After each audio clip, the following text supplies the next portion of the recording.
like it. All right, so got to move some stuff around, and most importantly, got to get this Zetor 7711 ready to hit the fields this year.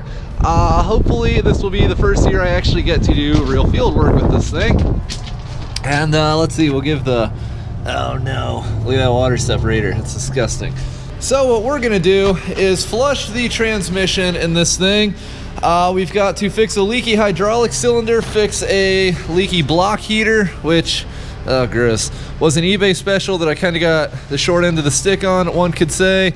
And just some other small things. There's a small hydraulic leak. Basically, we're gonna get this thing ready to go into the field, and hopefully, pretty much as soon as this is done, we're gonna hook it to the 7-foot shredder, get this engine broken in, and cover some ground with this thing. So I am really excited. This has to be the lamest cold start video ever. Yeah, I want to get this tractor in the shop and park it there, because then I have to pull the truck in behind it, change the oil and the fuel filters on said truck, then use the truck to get the filter I need for this and the seals for the leaky hydraulic cylinder. So kind of a million things going on here at once. I pretty much have to do this every single time I start the tractor, because I think whoever had it before did not practice cleanliness with their fuel supply. And there's pretty much just a never-ending amount of filth that gets pumped up. Get that on there. One thing I really like about this tractor is it doesn't use like a spin-on oil filter. It's got that centrifuge thing, so you don't have to buy oil filters for it, and you don't have to buy like a little fuel pre-cleaner element either. You just clean out that disgusting thing. Come on. There, we're getting some fuel.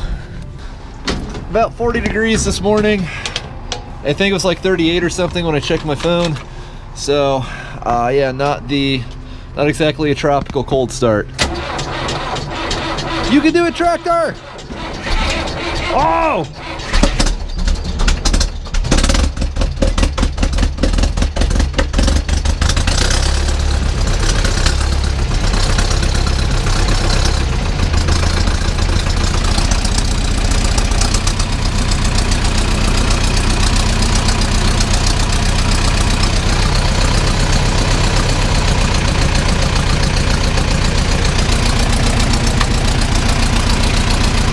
Wake up, tractor!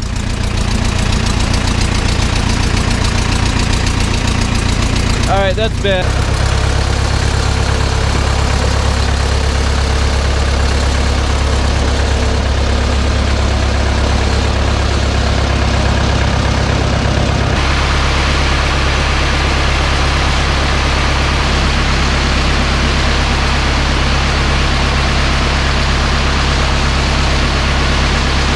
Yeah, you can see the hydraulic leak right here. You can also see the color of the hydraulic fluid in this thing. And over here you can see where we're losing coolant. Alright, so do I know what's up with the steering on this? No, just like most problems with farm equipment, it was just completely random and kind of frustrating.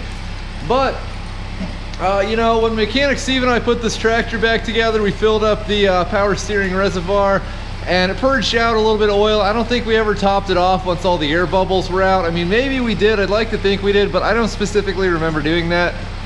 So maybe it just didn't happen, and then, you know, it just ran low. I don't know if there's a slow leak somewhere or what, but I jacked it up, but I added a bunch of fluid to it. It took close to a gallon, which sounds like a lot, but the reservoir is huge in this thing. And I got it up here, I was able to limp it up here, and then from that point, I just basically jacked up the front end of this thing and turned the wheels as close as I could, lock to lock. They don't go all the way to the left for some reason, which is even stranger. But, you know, I guess it's in business now. I will say, there's a lot of things I like on this tractor. One of my biggest complaints is this power steering setup.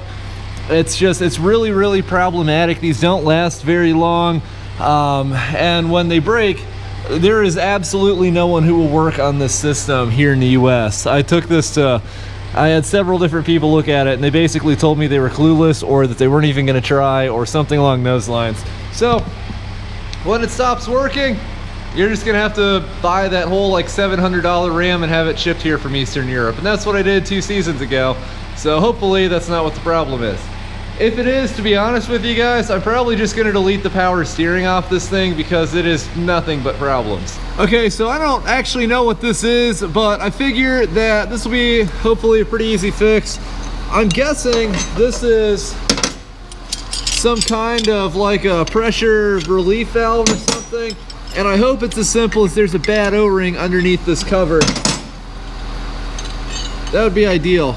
You know, maybe someday I'll actually buy the rest of the stuff I need to put more hydraulic remotes on this. That's why we've got this valve block here, but all the thingamajiggers on it are capped off.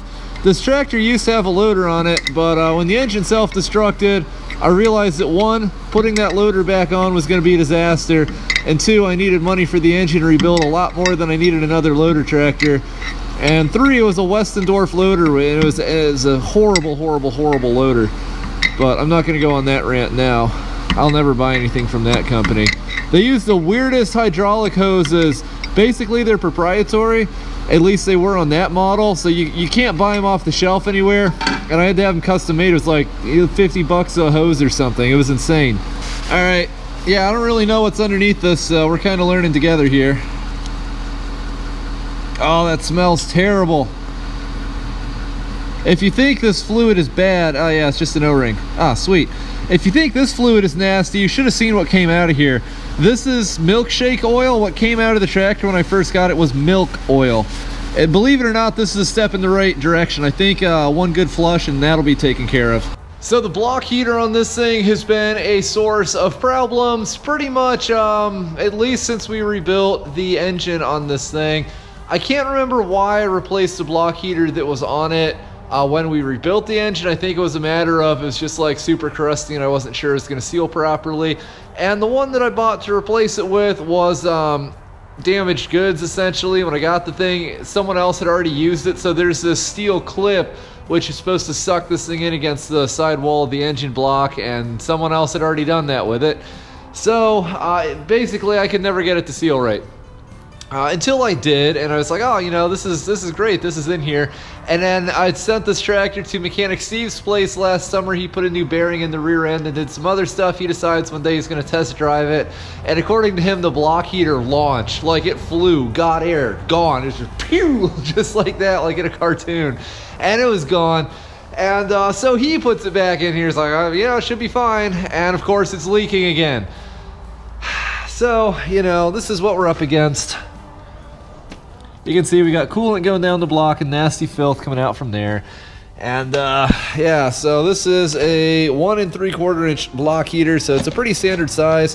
What's great about these tractors is a lot of things on them is what we would think of as standard American sizes, like the hydraulic hoses. They use NPT fittings, even though this was made in the Czech Republic. So yeah, this one has not been used. You can see because that thingamajigger isn't bent. You know, the cold hard truth is if you buy a lot of stuff on the internet, you are going to get screwed. There's no two ways around it. Now, with this, I think I had it for a while before I got around to installing it. So I couldn't send it back, and even if I had, it's like a $30, $40 item. And then, you know, if the seller wants to be belligerent, it could have turned into a mess. So yeah, it sucks, but you know, I just bought something today online. It was like $30 cheaper than the usual vendor, which is probably over $100 cheaper than buying it locally. So you kind of have to take it in stride, and you win some, you lose some. All right, how am I gonna fit this stupid camera up under here? I'm surprised this doesn't come out easier on account of it having been taken out of here and put back in a million times. I'm not kidding. I jacked with this for probably 3 solid hours that day I messed with it. And I'm gonna try to catch as much of this antifreeze as possible because I don't want to change the antifreeze in this tractor twice before it goes out to the field once. Get a bucket ready. We'll rip this worthless piece of trash out of here once and for all. Guess I could just start the tractor and let it come up to pressure again. That'd probably be easier. All right, so the cooling capacity of this machine is something like 4 gallons, I think. And there's maybe a gallon that's come out of this. And to be honest, it's still looking a little rusty and nasty. So maybe on second thought, it would be better if we changed this. Yeah, the silicone was... I don't blame Steve for trying it because I tried to get it to seal with just the O-ring multiple times and it never did. But yeah, this is what the problem is. This thing right here, this little clip. If you buy one of these and this clip isn't straight, send it back, because what happens is you tighten down on this and it mashes it, I don't know, the whole thing's just jacked. Stay in there.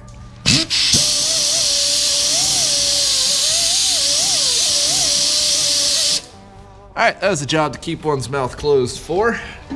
Alright, so here's the new one. And I guess I should know how to do this because I've done it a bunch of times. Yeah. Just kind of like wiggle this in here, I reckon. Yeah, so now we just compressify this in here somehow. If this doesn't seal, I'm just gonna shove a freeze plug in this thing and be done with it. I mean, it's unreal how much time has been spent trying to get this block heater to work. Well, not this one specifically, but the block heater installed on this tractor. Yeah, this is absolutely not going in here correctly. Okay, I think that's what we wanted. I don't know how snug to get this, so I'll just keep going until we break something. Alright, that ought to be good. Okay, so that'll be fine until that one either flies out of there or starts leaking. But assuming that neither of those things happen, we shouldn't have anything to worry about between now and 10 years from now when I actually bother to use the block heater on this thing. So, yeah, I guess we might as well fire this thing up and see if that O-ring change out dealio fixed our leak on this.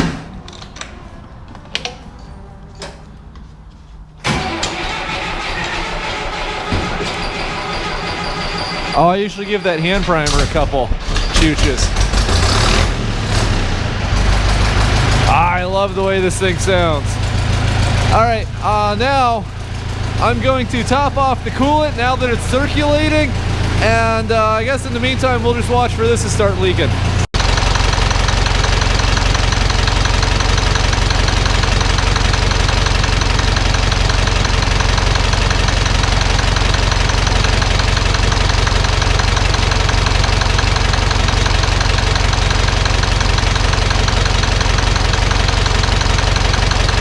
Alright, so this is our second great example of the day of why we check everything and assume nothing. When I pulled that block heater out, like I said, maybe a gallon of fluid came out. I thought it was just a very, very slow, like a drop here and a drop here leak, but evidently it wasn't because it lost gallons of fluid. If I had not thought to check this and I had headed out to the field today or done something to put the tractor under load, we'd be rebuilding the engine twice. Like I said, and always say, you really cannot assume anything. But whatever the case, it now has even fresher antifreeze in it.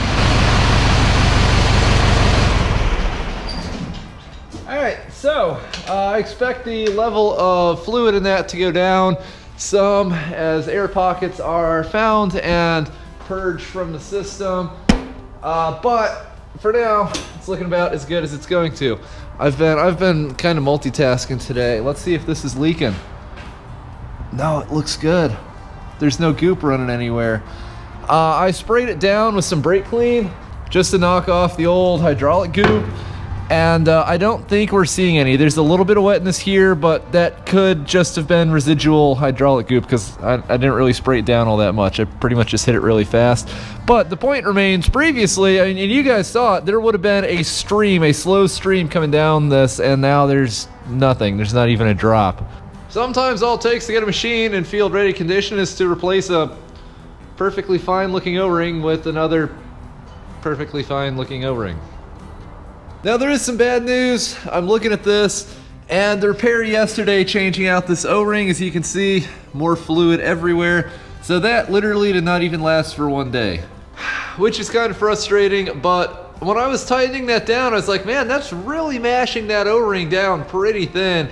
And then just moments ago when we were undoing that rear hydraulic cylinder, I was looking at those copper washers. I was like, man, I bet that thing up on the valve block, I bet that's supposed to be a copper washer, not a rubber O-ring. I bet someone took it apart for some reason, they didn't have one, and so they put it back together with an O-ring, and it's leaked ever since. And we go in there yesterday, and what's in there but an O-ring, so I put in another O-ring, and it starts leaking pretty much instantly. Let's see if I can find a copper washer that's that size. And moments like this are why I'm glad I keep this assortment of copper washers around, because it's really nice when you can just walk over to the toolbox and you have one that doesn't really fit. You know what, actually, if it's I don't know, it's like between two sizes. That's not the greatest assortment in the world, but I'm still glad I have it, dang it. All right, this may or may not seal. I mean, if it seals, it should be fine. Yeah, I don't think that O-ring did anything at all. I'm amazed I didn't tear it tightening it down yesterday. Man, even the power steering reservoir on this is like thick sheet metal. It's not a plastic flimsy deal. And it even has a filter, evidently, which this is new to me. I didn't really know power steering filters were a thing until I started working on farm equipment, because you think cars and trucks, like I've never seen that on one. Well, son of a gun, how about that? Yeah, look at that. Well, shoot. Oh, hey, and it even has a dipstick. Oh man, I've just been filling this up until it overflows.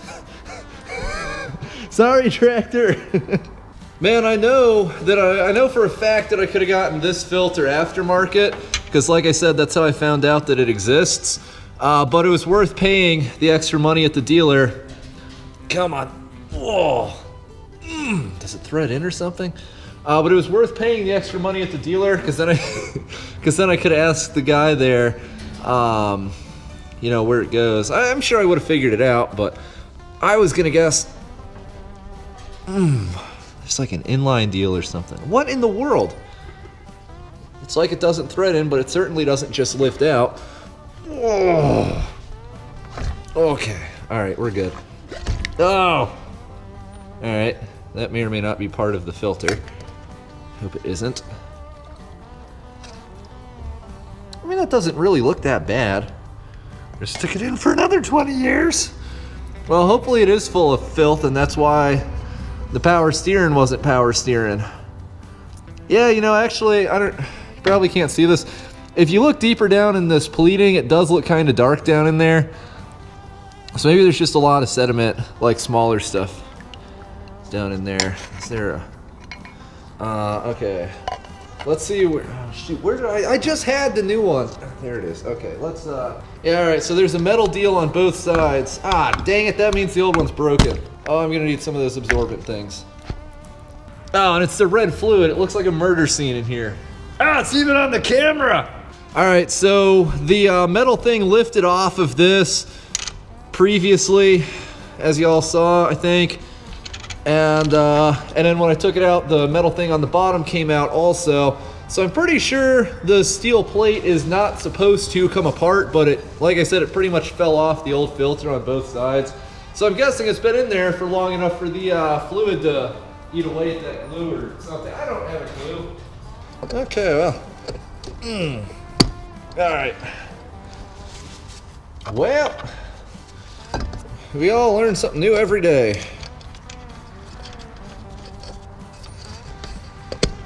So, what I've learned from this is that from now on, I'm just gonna assume that if it's a tractor with power steering, that it will have a power steering filter somewhere, because the Massey backhoe has one, the Case has one, this has one.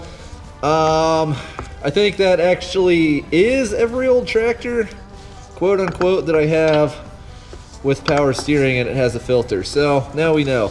I will say, with all these different filters, I mean, there's one for everything, and they're just all over the machine. I'm really starting, yeah, that should be good. I'm really starting to see why on a lot of newer stuff it's just one common reservoir, everything behind the clutch, like the final drives, brake, all of it. One common reservoir and one common pump, and then like that pump also powers the power steering and whatnot. I can see why that is a simpler way of doing things, but hopefully now we can get filth through the filter, or well, you know what I mean, and we'll have steering.